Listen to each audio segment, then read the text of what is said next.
अस्सलाम वालेकुम students, biology class 10th और हम स्टडी कर रहे हैं unit number 4 urinary system.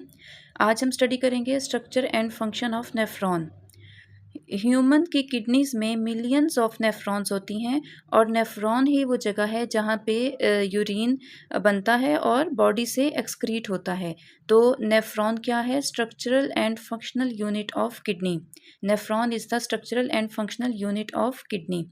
Nephron दो चीज़ों से मिलकर बना है। Nephron is composed of Bowman capsule, ये बोमेन कैप्सूल है, एंड रीनल ट्यूब्यूल। इस पूरी ट्यूब को रीनल ट्यूब्यूल का नाम देंगे। तो नेफ्रॉन के ये दो पार्ट्स हैं, Bowman capsule and renal tubule. इन दोनों को हम बारी बारी स्टडी करेंगे। बोमेन कैप्सूल के अंदर बहुत सारी ब्लड कैपिलरीज प्रेजेंट हैं और इन नेटवर्क ब्लड कैपिलरीज के नेटवर्क को ग्लोमेरुलस का नाम दिया गया है। बोमेन कैप्सूल एक हॉलो कैविटी है और उसके अंदर ब्लड कैपिलरीज हैं और इन ब्लड कैपिलरीज को ग्लोमेरुलस का नाम दिया गया है। रीनल आर्टरीज ग्लोमेरुलस से कनेक्ट होती हैं। बोमेन कैप्सूल के साथ ही ट्यूब स्टार्ट हो जाती है। एक ट्यूब का स्ट्रक्चर है और उस ट्यूब के स्ट्रक्चर को, जो ये यहाँ से स्टार्ट होता है, इसको प्रॉक्सिमल कॉन्वोलेटेड ट्यूब्यूल कहेंगे। Proximal convoluted tubule.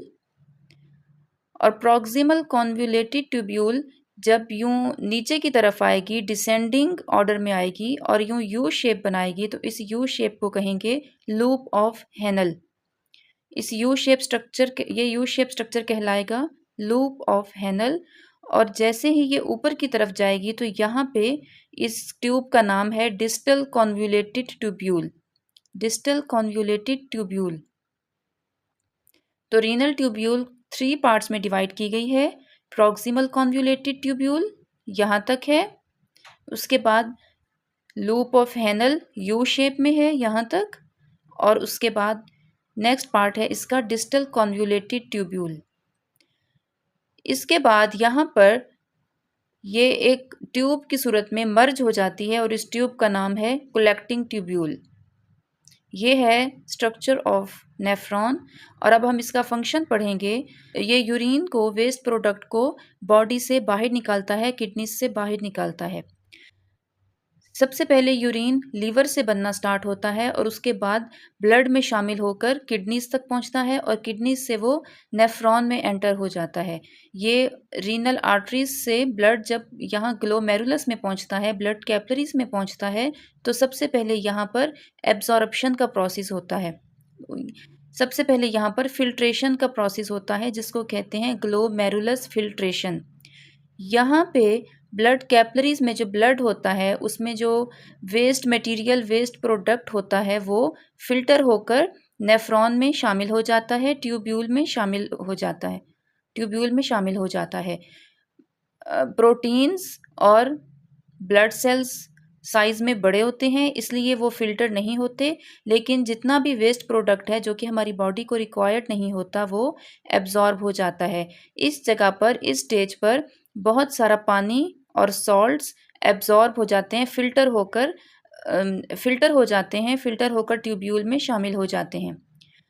जब ये filtered fluid proximal convoluted tubule में पहुंचता है तो यहाँ पर एब्जॉर्प्शन का प्रोसेस स्टार्ट हो जाता है। 90% ऑफ वाटर और कुछ सॉल्ट्स इस सारी ट्यूब्यूल में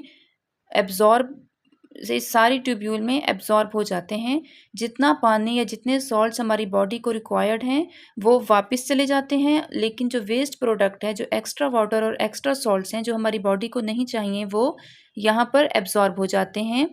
प्रॉक्सिमल कॉन्वोलेटेड ट्यूब्यूल में कुछ एब्जॉर्प्शन होती है, उसके बाद लूप ऑफ हेनल में एब्जॉर्प्शन होती है और उसके बाद डिस्टल कॉन्वोलेटेड में कुछ ऑब्जर्प्शन होती है। मोस्ट ऑफ वाटर जो है वो लूप ऑफ हेनल में एब्जॉर्ब होता है और सॉल्ट्स डिस्टल कॉन्वोलेटेड ट्यूब्यूल में एब्जॉर्ब हो जाते हैं।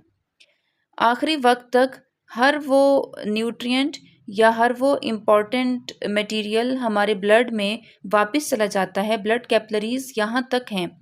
हमारे हर इम्पॉर्टेंट और रिक्वायर्ड न्यूट्रिएंट यानी रिक्वायर्ड मटेरियल हमारे ब्लड में वापस चला जाता है, जिसकी हमारी बॉडी को ज़रूरत होती है। और जो एक्स्ट्रा वाटर, एक्स्ट्रा फ्लूइड या एक्स्ट्रा सॉल्ट्स होते हैं, वो ही यहाँ पे नेफ्रॉन के इस स्ट्रक्चर में डिस्टल कन्वोल्यूटेड ट्यूब्यूल में एब्जॉर्ब होते हैं।